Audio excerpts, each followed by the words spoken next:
যেদিন এলাম শ্বশুর বাড়ি বাপের ভিটা ছেড়ে, সেদিন হতে এ সংসারের দায়িত্ব নিলাম ঘাড়ে। কুড়ে ঘরে বসত ছিল, অভাব ছিল লেগে, তিন বেলা ভাত এ সংসারে পেত না কেউ ভাগে। অভাব বলো দুঃখ বলো সবই ছিল বেশি, চোখের জলেই হজম করি ঠোঁটের কোণে হাসি।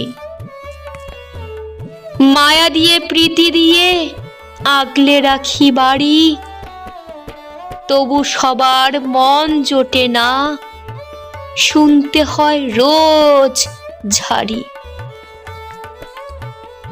এ সংসারেই বিলীন হলো এক জীবনের স্বাদ, নারী হয়ে জন্ম আমার এই কি অপরাধ।